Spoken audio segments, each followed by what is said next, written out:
Fantasy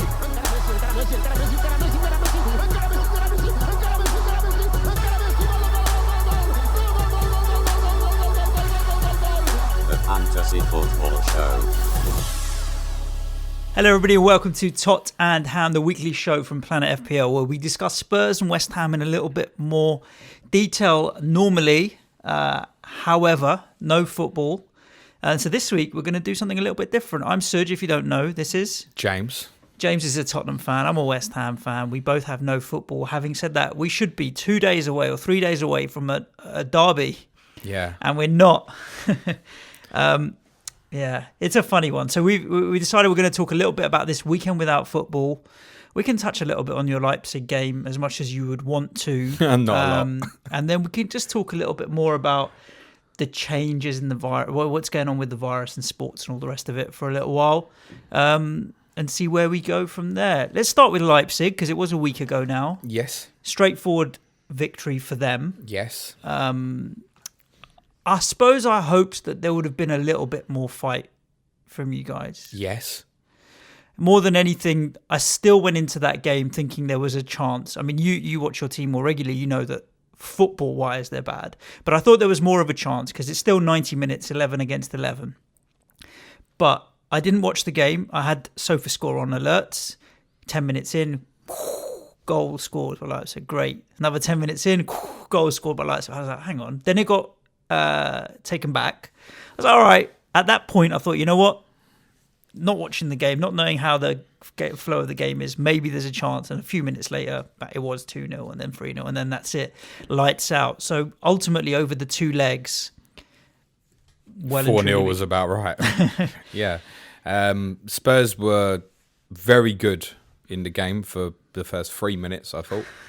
And that's about how long it lasted. There was an approach which started, and I was quite encouraged by it originally because we basically tried, and I feel like in hindsight, all this back five stuff was possibly designed for this game.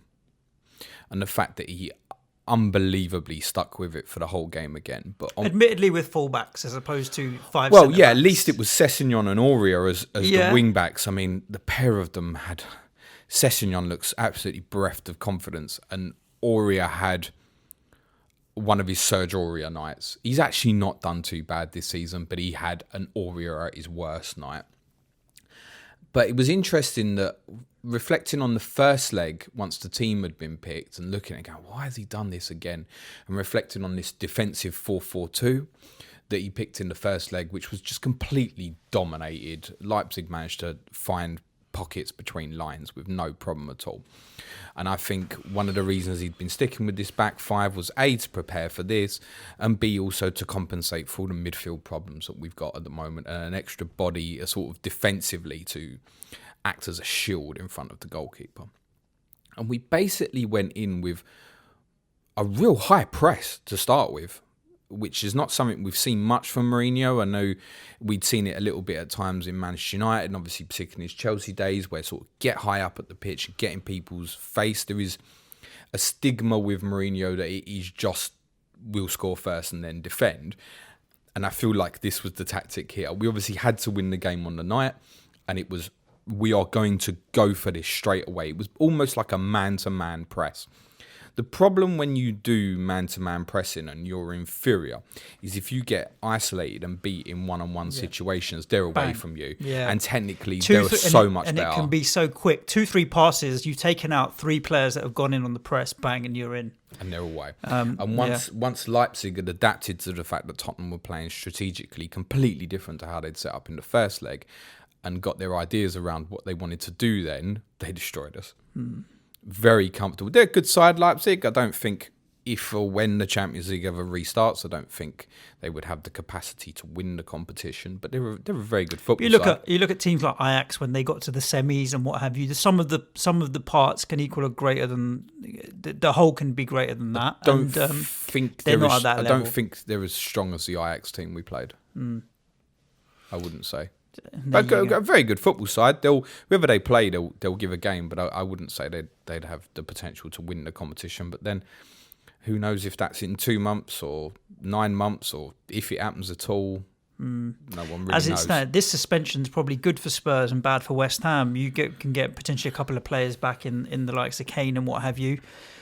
And we're going to lose some momentum because we've been putting together some half-decent performances for a while.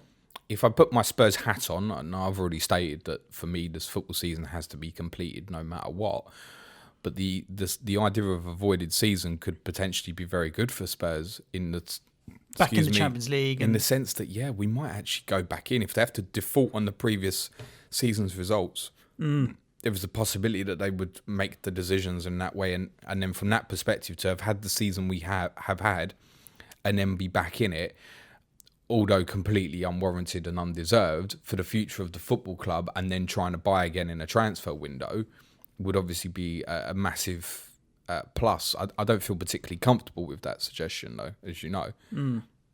I'll take it if that's what it comes to from a Spurs perspective. So what did you do at the weekend? What did I do at the weekend? I fired up Football Manager for the first time in about 2 years. Yeah.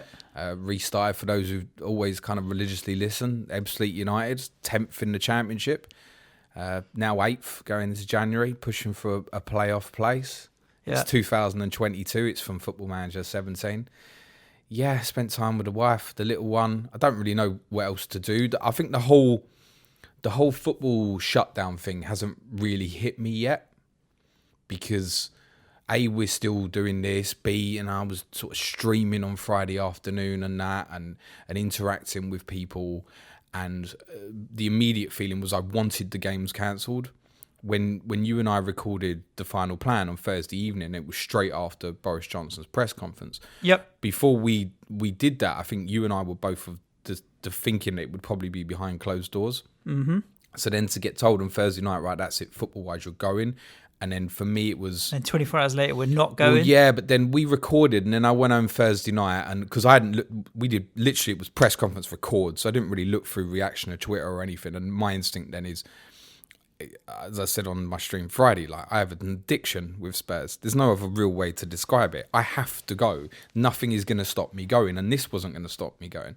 And then looking at all the reaction on Twitter on Thursday night and seeing people saying, look, the smart decision here is to say, like, don't go. And I'm looking at them going, man, what kind of an arsehole am I? But I'm still going to go. Does that make sense? Yeah. So then I was at a quandary, and then obviously the situation changed that evening with the illness to Mikel Arteta, and then very quickly afterwards Callum Hudson-Odoi.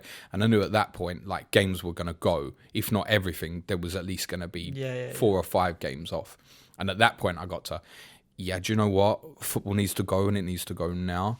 So from that perspective, it's only been sort of a 4 or 5 day turnaround, and I think we're all acclimatizing to what we're going to do socially or not, and the way we live our lives. So the actual impact of no football hasn't really dawned on me yet, but I think there's a wider conversation here, and it's, I guess you could say, low priority based on what's actually happening in the world. But like, mentally, a lot of people are going to really struggle with this. Really struggle with just the idea of just no football.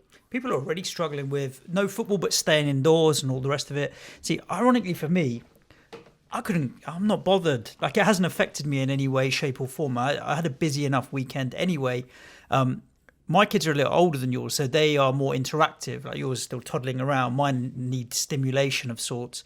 Managed to go out for a run with my eldest. Managed to run 5 kilometres. It's not bad in 40 minutes. I thought it's pretty decent.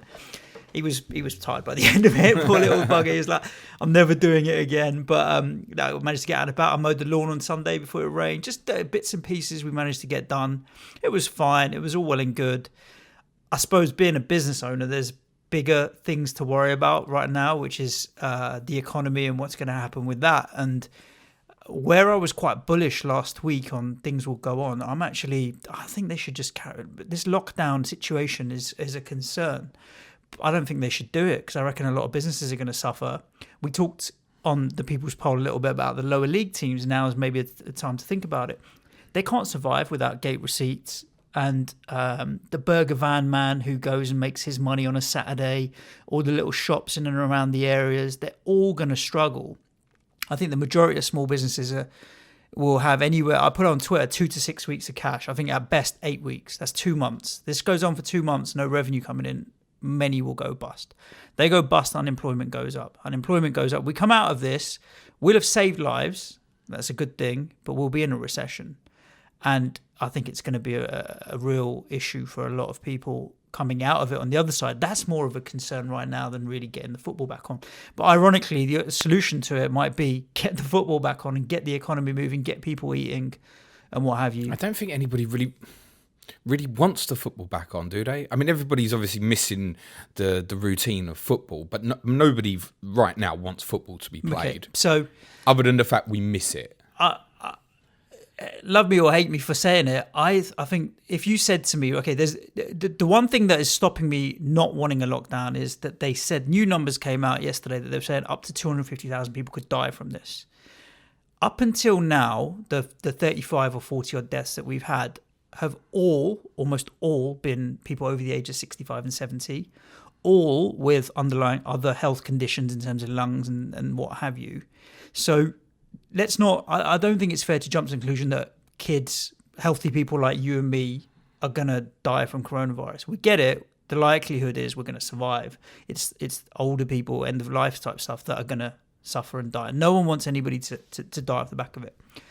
But the extreme measures to lock it down to try and prevent people getting sick, not dying, getting sick, might have such a wide-ranging long-term impact that could be even worse. Which is a counter-argument to it. Because restaurants will struggle. Do you think this is why the government originally last week had the intention to say crack on? Yeah, and it's been proven as well, right? It's been completely proven to be correct because what they said last Thursday was we're not at the peak right now, and if we impose everybody lock down and stay indoors, people are not going to do it. And if we say it now, 4 weeks from now, they're going to be so pissed off from being indoors. And some who have self-isolated for 5-6 days already know how hard it is. People are not going to do it. And I'm sure you might have seen the videos on Twitter of Brits abroad, right? In Spain or whatever, which is on lockdown. Yeah. Point proven. We told people to lock down and stay indoors in a country where it's mandatory and you'll get fined €1,000. Could people do it? Could they? Bollocks. They're all out and about anyway. So I think we will rebel against it. If that is the case, or some people will still try and go to work and still try and go out to the shops and what have you. So I think they were proven right that if they try and lock down the country, there'll be enough people that will rebel against it and carry on anyway. So we're in a very difficult situation. I know lives are more important than money and the economy, but there is going to be a balance that people need to be aware. We might come out the other side of this into like zombie land where shops are shut down and boarded up and there's a couple million more unemployed people and that kind of thing. And it's a real issue that keeping things moving and just living your life would actually negate quite a lot of that. Reassure people about Planet FPL, for God's sake. I mean, we're still recording, right? We're still going strong, and it's not. We will come out of the other end of this. This is not a situation where this is a business, right? This is a hobby for most FPL podcasters.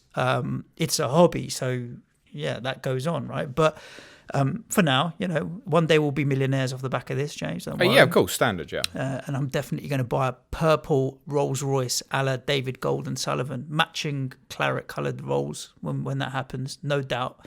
So we'll watch this space. I'll be buying a white and navy blue Robin Reliant, I should imagine.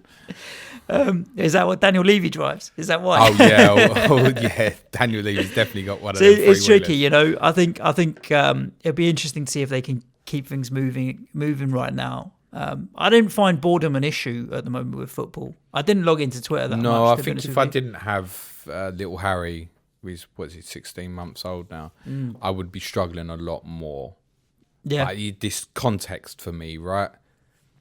You're in that 3 years ago, I'd be like, people. what am I doing now? I'd normally be, it's not just going to the game. I'd be going out socialising afterwards, be watching all the other football, etc. So him being about, that's perspective-wise very, very different. I don't know what to do with my mum and dad at the moment. I really don't. They're both mid-60s. And obviously they normally come to the games with me at Spurs. I really don't know what to do in terms of seeing them or not seeing them. Yeah, my dad's just crossed over 70 in January, so he's one of those that will be indoors for however long. And he, for his sins, is a smoker as well, so even more risk. My mum's a diabetic, so again, Wow. more risk. You suddenly add in all of these complications. They're chilling, but they're fine. They're healthy. I feel like, honestly, I look in the mirror, I'm like, I feel strong, but obviously anything can hit you anytime. It's tricky right now. I just think we need to be... there's two sides to it, and as much as people criticising Boris, and he can be a bellend as much as he wants to be, slow and steady right now still. What did you make of the comments yesterday, which is basically left businesses shafted with like restaurants and pubs and stuff? I think they're about to make an announcement today. Okay. The Chancellor's got another raft of measures. So what was announced in the budget was about $12 billion pounds of relief for different businesses, whether it be business rates or whatever. And then Macron in France announced 300 billion euros is going to go into businesses. If the government stump up and say, look, we got 300 billion pounds and it can go into small business, small, medium-sized companies and bail them out, then I think actually I'd be very impressed with that decision, because then I know a lot of companies are going to be able to find a way to keep going and move forward. That's the amount of money that we probably need. 12 billion sounds like a giant amount of money. Yeah, but when you talk about the number of small businesses and people, it's not a lot at all. The issue here is going to be if all of that money goes into like Virgin Atlantic and British Airways and all the rest of these guys, like that, the split on that money to big business, small business is going to be really interesting. I mean, the guys in the travel industry are screwed. But Branson could pay all his staff, couldn't he? He'd still be wealthy enough. Yeah, you'd think so, but obviously he probably only owns 10% of that airline now. I don't think he owns a lot of it anymore. It's just using the Virgin name. BA grounding 75% of flights. It's no joke. You ain't going on holiday, are you? Well, to date, and I'm going in 2 weeks and 2 days. Jesus. Still haven't been cancelled. Where are you meant to go? I'm going to the Maldives and Abu Dhabi. Oh my God. So I know it's a real first world problem, right? But they've locked down, Maldives locked down France, Spain, Italy, and Germany. If you're from those countries or been to those countries, you ain't coming in. UK still all right. The UAE are introducing law at the end of today that bans all visas, new visas. They haven't clarified whether that means tourist visas or not. They haven't clarified whether you can come in and out for 4 days or not. So everything in and around my holiday is done and dusted. They just haven't officially cancelled it. I don't reckon I'm going. And I'm touch wood, I'm not. But unless the government say don't travel, I don't get my money back. So that's a big stab in the leg. Yeah, but deal with it, We were meant to be going to Spain in mid-June. You knocking it on the head? We have to. Yeah. We have to. I would say that's a sensible thing to do. We have to. We meant to pay off the remaining amount of money this week. Yeah. It's just, I'd rather take the hit on what we've paid so far rather than pay the rest and get stitched up. The irony is if you pay the rest and then your holiday gets cancelled because you're not allowed to travel, you'd get all of it back. Exactly. But it's difficult. The insurance one's a funny one. Like what the government announced yesterday, I can understand, but they're saying, look, if the government shut down pubs and restaurants, then businesses have to, the insurance has to pay out. I'm not sure if that's technically true, because they all hide behind this act of God, force majeure stuff, insurance companies, where, well, we couldn't have predicted it, tough shit, It's tricky for them as well. My fear right now is that once we come out of this, we're going to come out into a country that's been decimated so badly that it's not just the country, is it? Nah, it's the world. Yeah, it's the world. Some what you'd consider maybe third world or developing countries like India, where you've got 1 billion and a bit people all live in close proximity without the healthcare service that we have. When the snowball gets bigger there, it's going to be massive. I can't believe how Italy's managed to get to 25,000 cases and we're at 1,500. We're probably at way more because of testing. But we are at way more, let's be honest. Well, but I think it feels like you only have to look in the sporting world to see how many people are contracting to think this isn't adding up to what the numbers suggest. It's more, isn't it? Way more. Deaths in Italy at 2,000, man. Difficult times. And uncertain. But there is no football in the meantime. If football restarted in June, which we think, so we're told in the UK, is going to be the worst period, would you want to go? I would go. I mean, it's difficult to say where we'll be as a nation, but presumably, should it restart with public attendance, then there's got to be some sort of clearance to say it's okay or something. But what I'm saying is, from a mindset perspective, would you feel any different, bearing in mind what's going on? Or would you just be like, okay, look, it's part of my season, I'm going? Or I'd go right now. I'm not fearful of getting sick. No, neither am I particularly, but I'm fearful of the consequences for others. Yeah. I'm not worried for me, I'm worried for other people. Old people. Well, and the little one as well. I wouldn't take my kids, for example. No, I know you're saying like, kids seem like they're getting unaffected and stuff, but what if that situation changes? Yeah, I don't know. The virus could Have you mutate. seen about the Malaga coach this morning? Nah. 21, dead. From COVID, or did he have an underlying health I don't condition? know. I literally saw the story just before we come on to record. We 21. We can't take it lightly. Like, life is life. You don't want anybody to die. I just think, it's people need to start waking up and thinking this is going to be a bit of a bloodbath. Like, look at the supermarkets, mad, right? I reckon there's going to be so much food wasted. Why is everyone stressing about toilet roll so much? I don't know. We finally uncovered this country's shitting habits, don't we? When Not a other crisis things we kicks need in. more. But when we buy food on a weekly shop or bi-weekly shop, we end up wasting food. And now people are stocking up even more. How much wastage is there going to be? Unbelievable. It's nice to see a lot of the football clubs, certainly I know Spurs, Everton and a few others that were meant to play this weekend. It might have even been all of them, that donated everything they had sort of stocked for the weekend to local charities and food banks. And that's like hot dogs and burgers and all that kind of stuff. Is that what you mean? Yeah. I mean, they would have pre-ordered all of this stuff, right? Yeah. My brother-in-law, you might remember, he came to Planet FPL Live 1, the original. He works for a company that provide catering facilities into large organisations. Like if you've got a building with 1,000 people working on site, they run the kitchens where they will provide free food, or canteens or whatever. His company run all of those.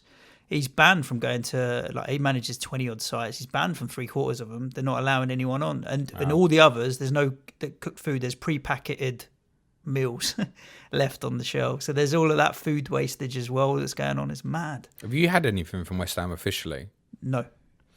So, I mean, we had and having said that, I've had so many emails I could have that I haven't checked it, but I don't think I've had anything official. Spurs were due to be opening their renewal phase for season tickets this week. Yeah. Sent an email to everybody yesterday saying that was being put on hold under the current climate. I mean, for them to have still been asking for money for next season when we don't know what's happening with this season, at least a little bit of common sense has prevailed. I think it does give a wider suggestion to what we'd already kind of think, is that football is not going to be anytime soon. The more it gets talked about, the more people seem to be suggesting that, like, we're potentially talking next year here.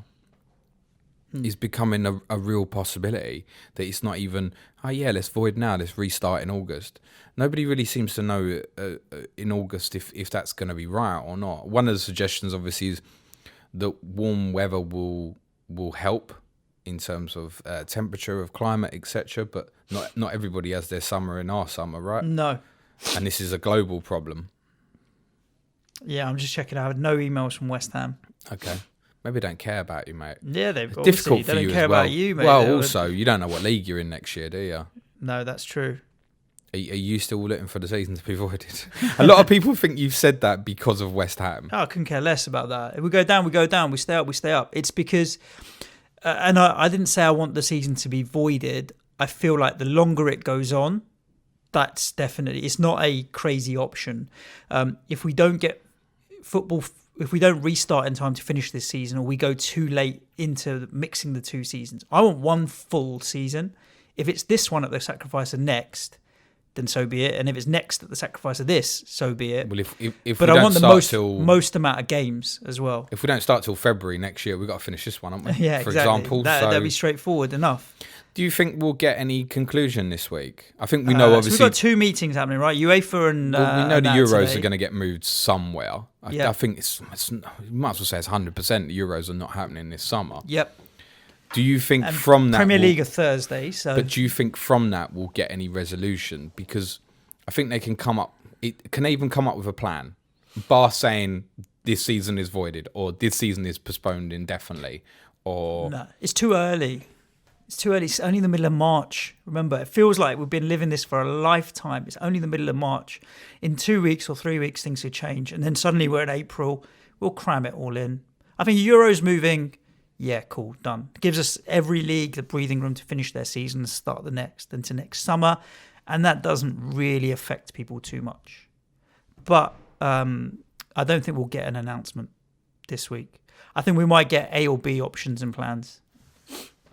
Yeah, I think it's a dangerous precedent, but I actually think scenario planning might not be a bad idea. This is what we're going to do if we restart in August. Internally within October, an organisation of like 20 people, and we've told people, look, there is a plan. And then people are, okay, what is it? So even just telling us, don't worry, we've got a plan is not going to be enough, because people are going to say to them, what is it? I want to know what it is, because they're uncertain. So they're going to have to come out with option A, option B. This is what we think may happen in this scenario and that scenario, and we'll tell you more concrete towards the time. Yeah, it's going to be tricky. It's a very difficult time. My real hope is that people carry on as normal, which is probably not a popular opinion. But right now, I think whilst the numbers are low and the risk of it, people got to carry on as normal, which means don't stockpile and live your life. But I don't know. What's normal now, though? Are we not evolving into potentially a new normal? It does test out a lot of assumptions that we have on our, like, people will drive less because they're working from home. There's way less traffic out and about. Having said that, where James and I work is across the road from Costco. We're on an estate with offices. Fuckers are getting out their cars and walking. Every day. Costco doesn't open until 10. The road is blocked from like 8:45. An hour, people queue just to get into Costco to get their stuff. So people are driving more because they're being, but generally people are driving less and stuff. People are figuring out that actually we don't need to be face to face as much.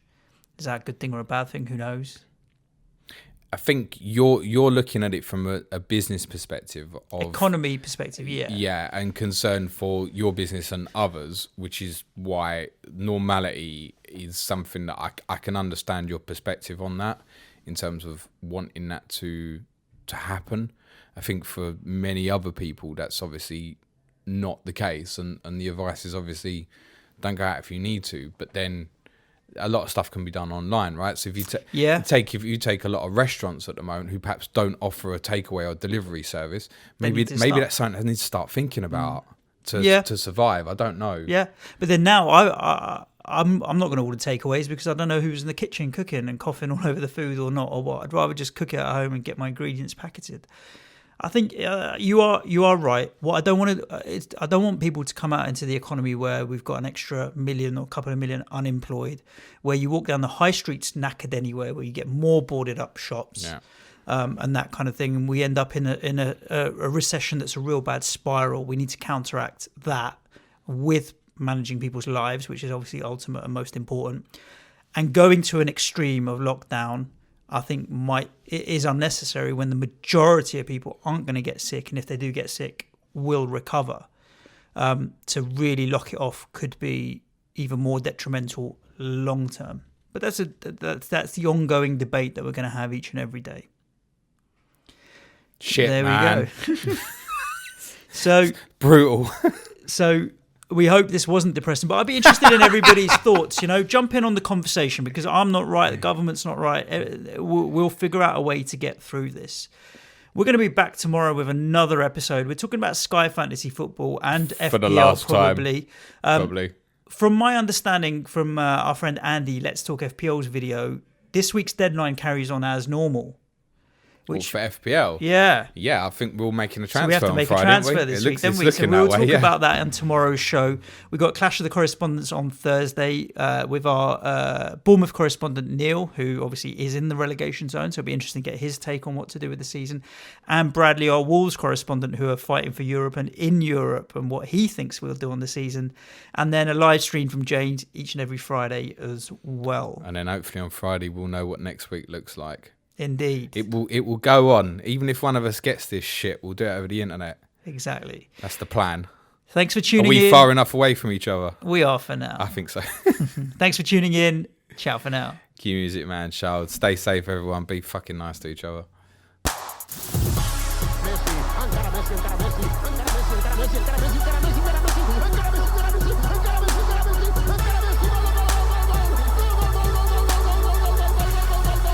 The Fantasy Football Show.